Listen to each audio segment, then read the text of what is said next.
How to study a book. This podcast is at the basic level. It requires no knowledge of Accordance Bible software, nor Hebrew or Greek.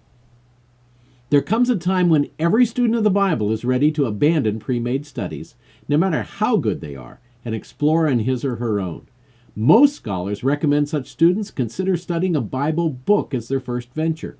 Why? What are the advantages to studying a whole book in the Bible? First, a biblical book study offers a reasonable balance between the macro, read through the Bible programs favored by beginners, and the micro, study a verse or research a word preferred by scholars. Second, researching the background information is usually the hardest part of Bible study. Since it's the same for every passage in a book, book studies are inherently more efficient. Third, it's easy to misunderstand a verse or misinterpret a paragraph when it's taken out of context. Book studies, when properly done, preserve the literary context of each passage. Fourth, and finally, each day's study builds on the previous day's insights in a logical and orderly fashion.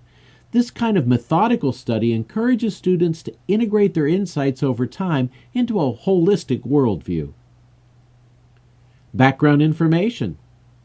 Since recovering the background information is the most difficult part of a book study, I thought we'd cover that aspect first.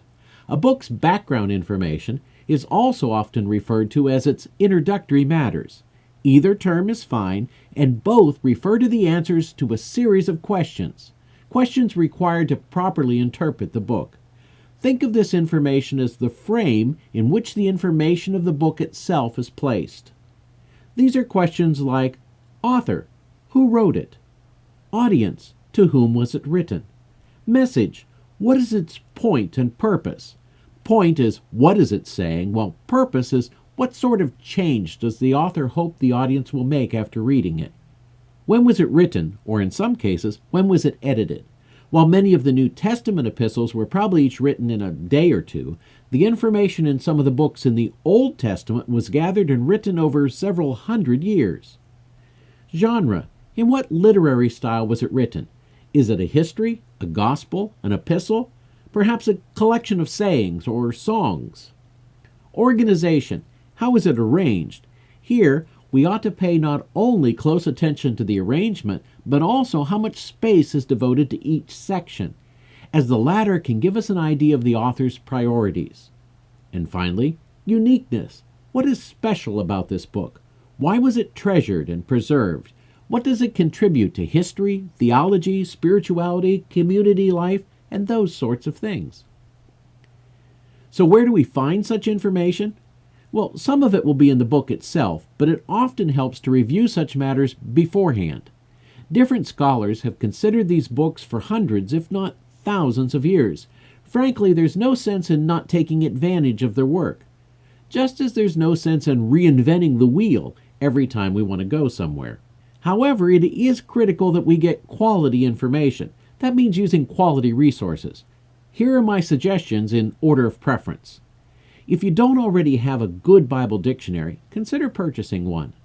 Bible dictionaries contain articles with introductory information on every book in the Bible, plus a wealth of other information. A good one should be among your first purchases. They come in two broad categories. The one-volume variety. These offer short, helpful articles which cover the most important information. Be sure to select a quality one, where each article is signed by its author. Good examples are the New Bible Dictionary and the Eerdmans Bible Dictionary. The multi-volume Bible dictionaries cost more, but offer much more information.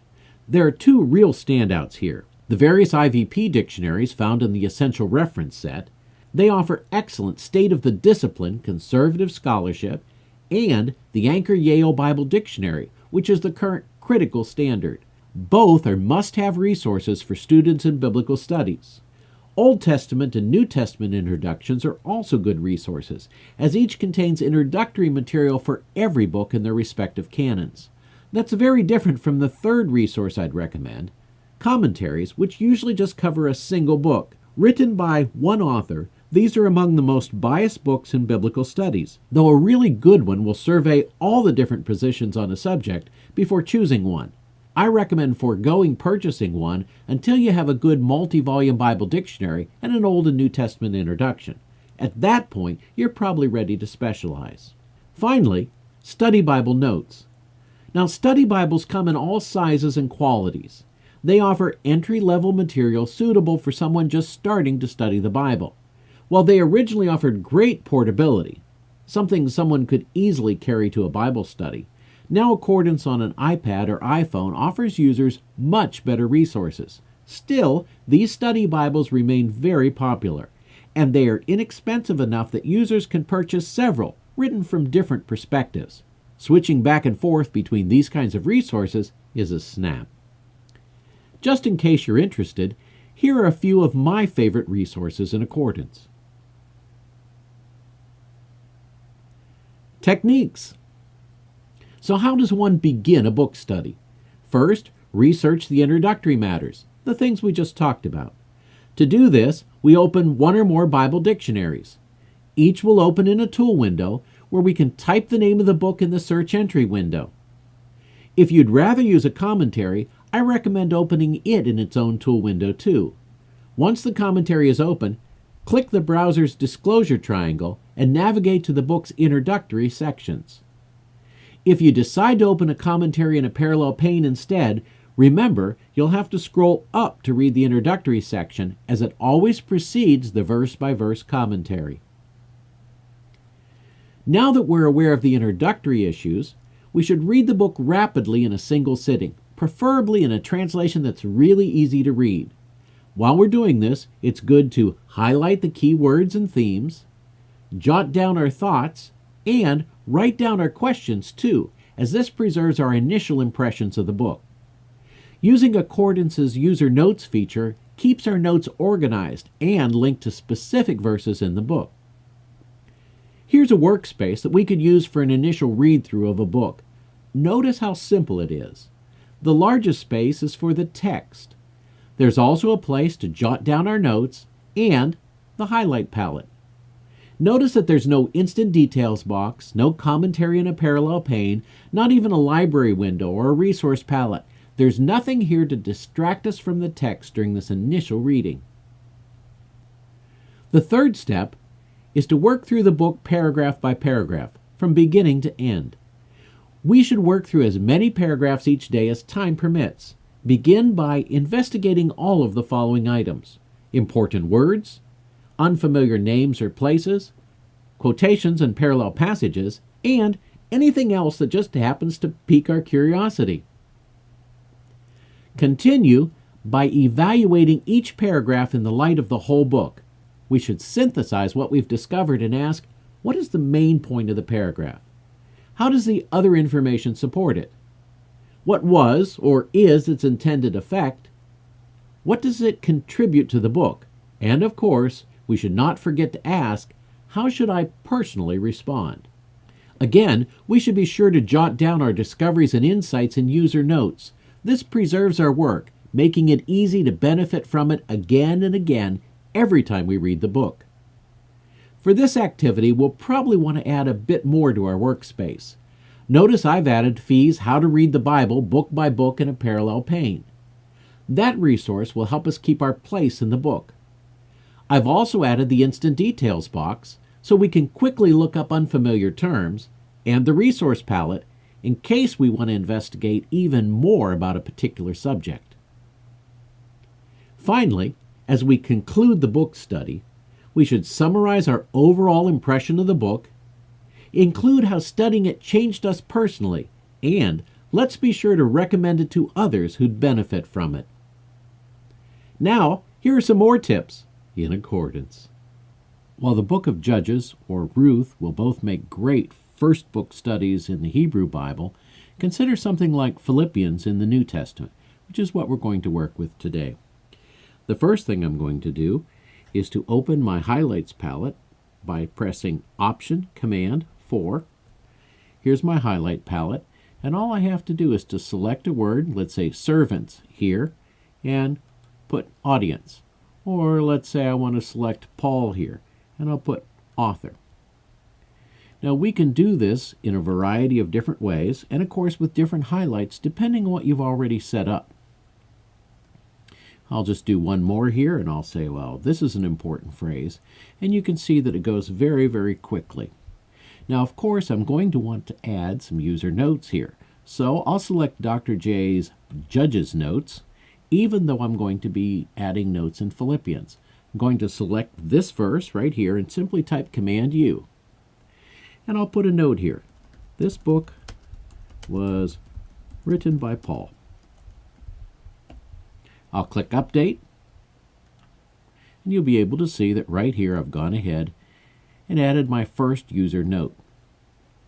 Now I prefer to have my user note side by side, so I'm going to go ahead and just move it over like this, and I would proceed reading the book, going through and highlighting it, and just putting first impressions here on the right hand side.